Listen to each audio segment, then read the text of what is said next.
오늘 함께 보실 하나님의 말씀은 열왕기상 1장 1절에서 10절까지 말씀입니다. 열왕기상 1장 1절에서 10절까지 말씀입니다.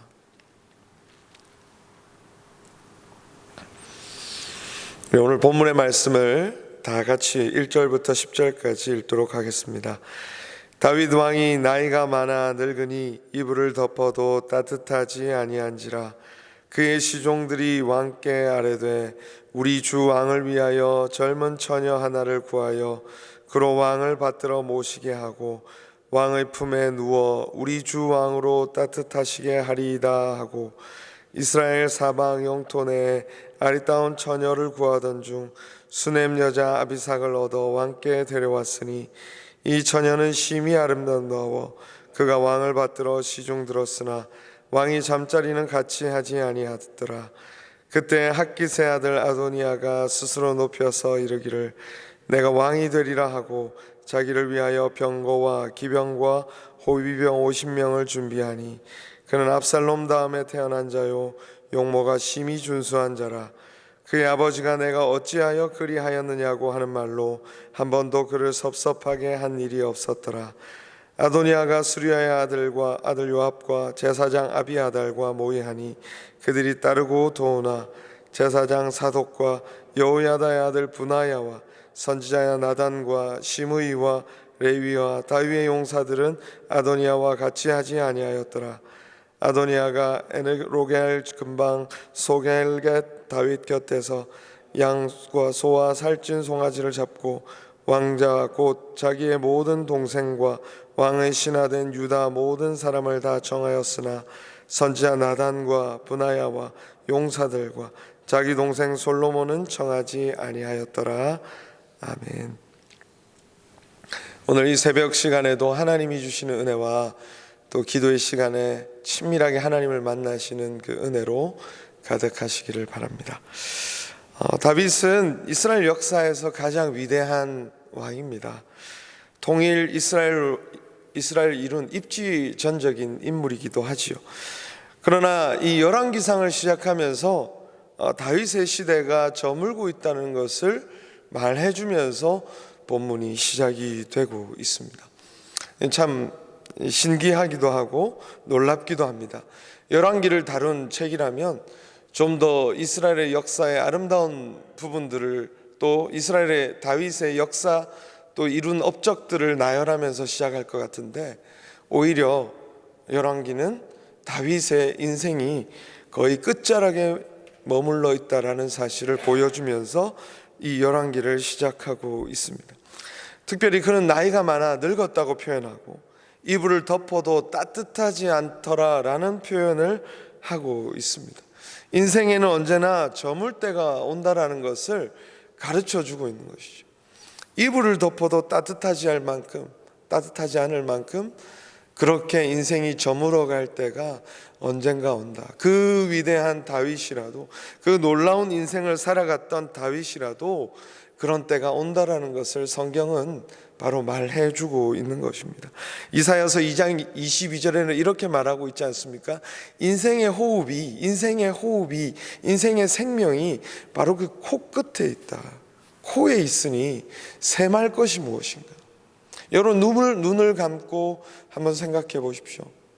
그냥 우리가 살아있다는 것은 코에서 숨이 들고 나가는 것에 있는 것이거든요. 그것을 성경은 우리에게 언제나 그러한 안목으로 우리의 인생을 바라보며 살아갈 수 있도록 가르쳐 주는 것입니다.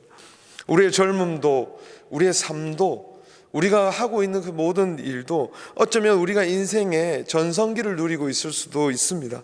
그러나 우리에게 주어진 그 모든 것들이 또한 사라질 수 있다. 언젠가 끝이 있다라는 것을 우리는 늘 인식하면서 겸손히 우리에게 주어진 삶을 살아가도록 성경은 우리에게 가르쳐 주는 것이죠.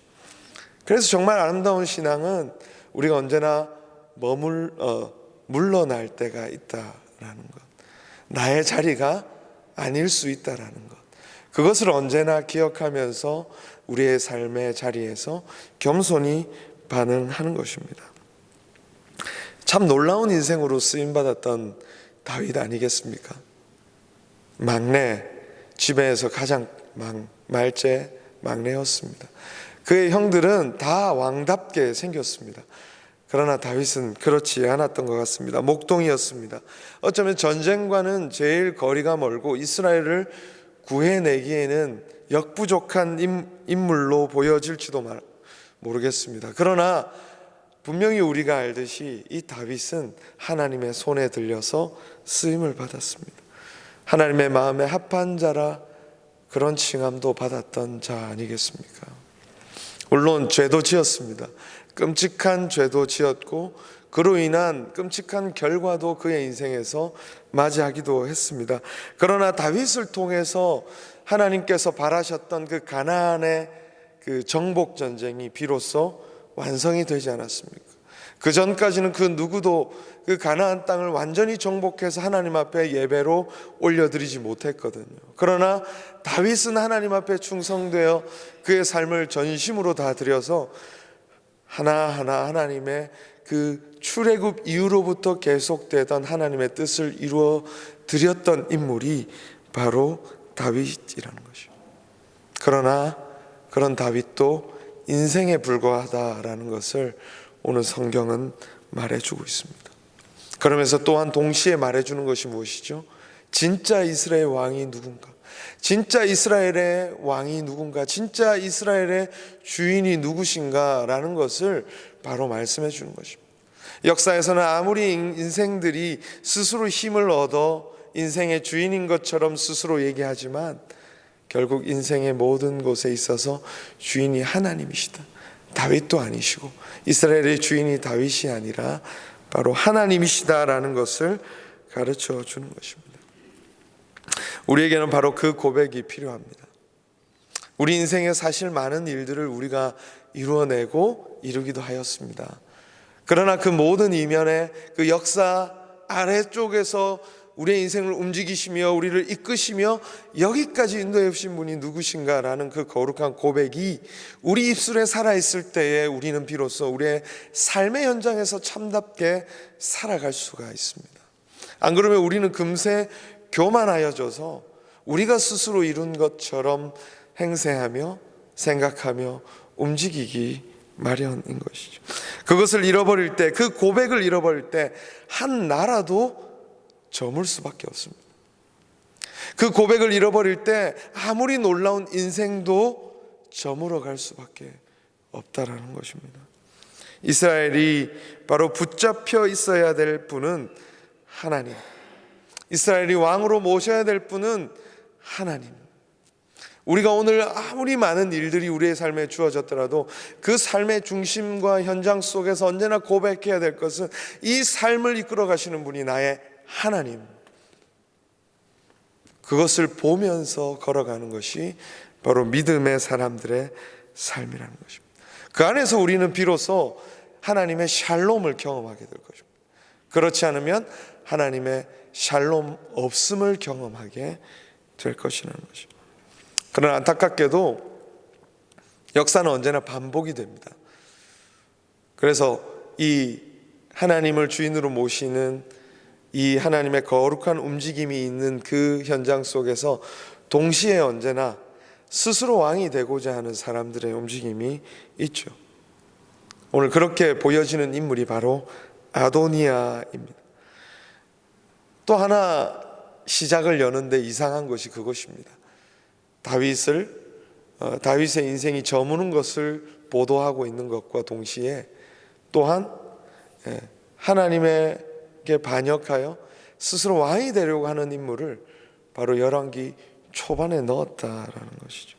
어쩌면 바로 이 이스라엘의 앞으로의 그 열왕기의 어떤 운명을 보여주는 것이 아닌가, 미리 보여주는 것이 아닌가. 어쩌면 아도니아라는 인물은 이스라엘이 멸망하면서 왜 멸망하게 되었는가에 대한 이유를 모두 담고 있는 인물이라고 해도 과언이 아닐 만큼 바로 하나님이 경계시키고자 하는 인물인 것 같습니다. 오늘 본문에서 아도니아는 스스로 얘기합니다. 자기가 왕이 되어야 되겠다. 하나님이 가장 경계하는 것이 바로 이 마음입니다.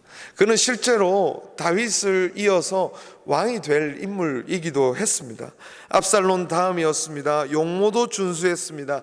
어쩌면 그에게 많은 사람이 따랐던 것을 볼 때 그런 삶의 행실이나 어떤 태도에 있어서도 그렇게 어긋난 행동이 없는 바른 사람이었던 것 같습니다. 그러나 여러분, 우리가 알다시피 그런 인생의 조건이 마련되었다고 해서 하나님 앞에 서서 내가 스스로 왕이 되겠다라고 외칠 수는 없는 것입니다. 이것이 사실 우리가 쉽게 빠지는 함정이죠. 삶의 조건이 마련되고 나에게 있어서 스펙이 준비되고 세상의 판단과 조건들이 마련이 되면 얼마든지 우리는 하나님의 일을 할 수 있을 거라고 하는 그 잘못된 착각에 빠집니다. 그래서 많은 사람들이 외적인 조건을 갖추기 위해서 노력하죠. 그래서 그 조건을 하나하나 쌓아갑니다. 그런데 문제가 무엇입니까? 그 조건을 갖추는데 노력하다 보니까 진짜 인생에서 갖춰야 될 인격이라든지 도덕성이라든지 그 자리에 올랐을 때 진정 그 자리에서 갖춰야 될 그 인격을 갖추지 못해서 결국에는 그 자리에 올라선 것이 재앙이 되는 것이 참 우리가 세상사에서나 또 교회 역사 속에서 보게 되는 아픔이라는 것입니다. 하나님은 외모를 보시지 않고 중심을 보십니다. 우리의 조건을 보시지 않고 하나님 앞에서 아무것도 아니고 내가 비워진 상태로 모든 것을 내어줄 수 있는지 그것을 보신다는 것이죠. 그래서 하나님은 때때로 전혀 이해되지 않는 방식으로 일하시는 거예요. 생각지도 못한 방식으로 일하셔서 그 삶을, 그 기관을, 그 인생을, 그 나라를 주관하시는 분이 하나님이시라는 사실을 우리에게 알려주시는 것 같습니다. 우리는 하나님께서 어떻게 일하시는지, 하나님께서 어떻게 그 삶을 이루어 가시는지, 그 인생과 그 세상과 오늘 우리의 삶의 자리를 어떻게 인도하시는지 제가 가장 중요하게 우리 청년들과 또 나누는 부분입니다.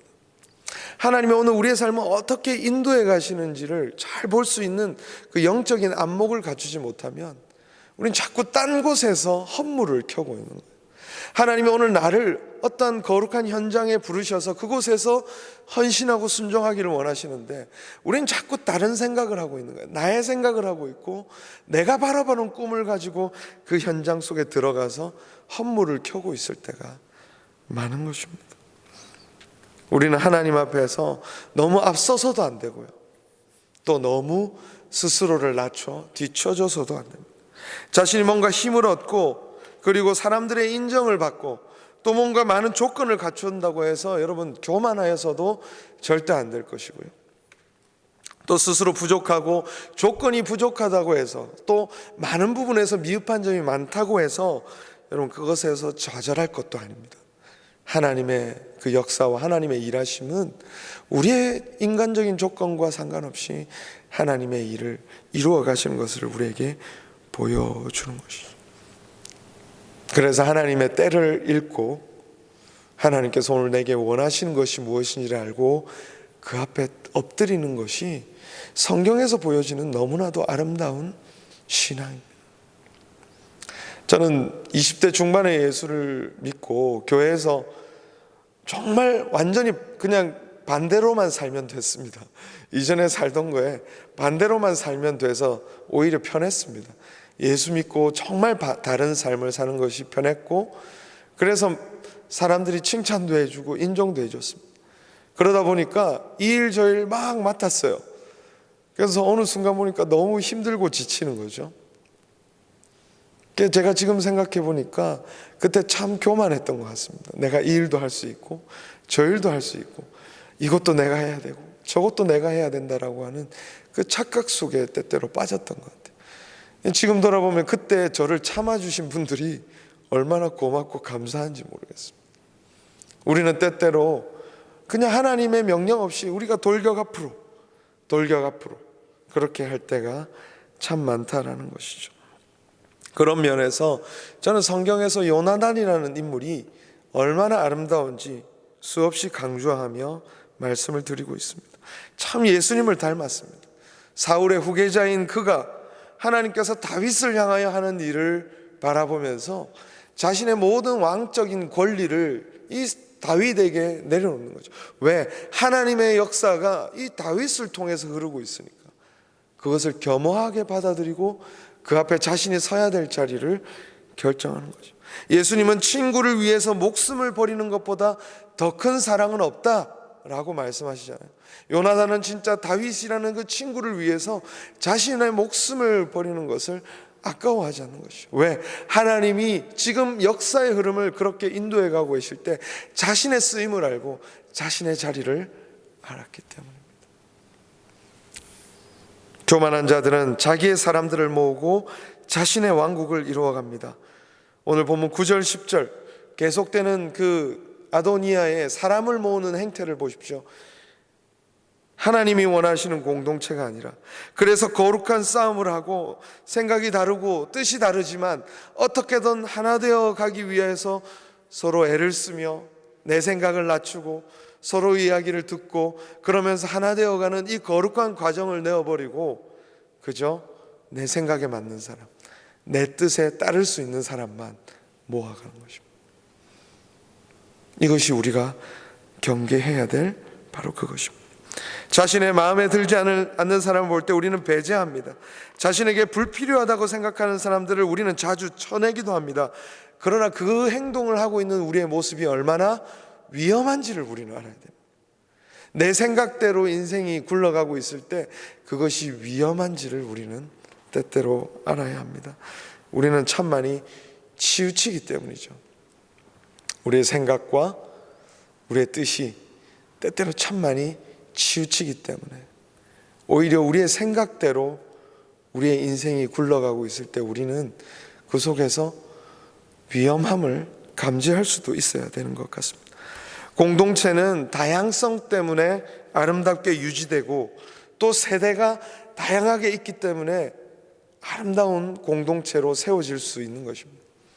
다양한 의견들, 다양한 생각들, 내 뜻대로 이루어가는 것이 아니라 다양한 생각들을 합의를 이루어가며 또 생각을 맞춰가며 걸음을 맞춰가며 가는 것이 하나님의 공동체가 걸어갔던 길입니다. 사도 바울은 끊임없이 그런 교회를 세우고자 하는 노력들을 바로 서신서에서 보여주고 있습니다. 하나님은 그런 자들을 찾으십니다. 예수님처럼 하나님이 원하시는 자리에, 원하시는 뜻에 맞는 그 삶의 자리를 찾아서 그곳에서 자신을 내어드리고 공동체를 세워가기 위해서 노력하는 사람. 자리에 세워진 것이 왕이 아니라 이미 자리에 세워지지 못하더라도 그런 왕의 업무를 이미 수행하고 있는 그런 하나님의 그 거룩한 부르심에 따라 순종하고 있는 그 사람을 찾고 계십니다. 하나님께서 부르시는 그 자리에 한 걸음 한 걸음 걸어가시며 하나님의 그 귀한 일에 쓰임받고 또 하나님께서 언젠가 우리에게 그 일을 내려놓으라고 하실 때 또 기꺼운 마음으로 또 다음 세대에게 그 자리를 내어주고 하나님의 뜻이 이루어지는 것을 보면서 또 때때는 뒤에 한 걸음 물러서서 그 자리를 또 기도해주며 또 지탱해 줄 수 있는 자리에 서기도 하는 하나님이 부르시는 자리에 순종할 수 있는 우리 모두가 될 수 있기를 주님의 이름으로 축복합니다. 기도하겠습니다. 하나님 아버지 감사합니다. 믿음으로 살아간다는 것을 하나님의 말씀을 통해 더욱더 깊이 깨닫고 또 그 자리로 더 깊이 들어가기를 하나님 사모합니다. 우리를 인도하여 주시고 하나님이 이끌으시는 자리에서 순종하며 또 하나님께서 부르신 자리에서 믿음으로 반응하며 하나님께서 나를 세우실 때 하나님 그 교만하지 않고 오히려 겸손하게 하나님의 부르심에 반응할 수 있도록 인도하여 주시옵소서. 때때로 인간적인 조건이 모자란다 하더라도 하나님께 그 자리에 세우신 이유와 목적을 발견하며 끝까지 그 자리에서 충성되게 하시고 하나님께서 우리를 세워 하나님께서 약속하신 그 아름다운 일들을 모두 이루실 것을 기대하는 마음으로 우리가 선 곳에서 늘 소망 가운데 서 있을 수 있도록 인도하여 주시옵소서. 오늘도 하나님 미래를 향해 달려가는 우리 사랑하는 청년들이 있습니다. 하나님 그들의 삶을 하나님 가득 품어주시고 지혜를 주시고 하나님께서 주신 그 자리에서 하나님이 이루시고자 하시는 일을 바르게 깨달아 알 수 있는 참된 지혜와 또 순종할 수 있는 용기를 허락하여 주시옵소서. 또한 아버지, 이곳에서 이민 생활하며 여러 가지 정착과 삶의 어려움을 겪고 있는 이들에게는 또 하나님 돕는 손길들 붙여주시고 삶의 자리에서 포기하지 않는 힘을 끝까지 베풀어 주시옵소서. 오늘 이 하루도 하나님 앞에 맡겨드립니다. 거룩하신 예수님의 이름으로 감사하며 기도드리옵나이다. 아멘.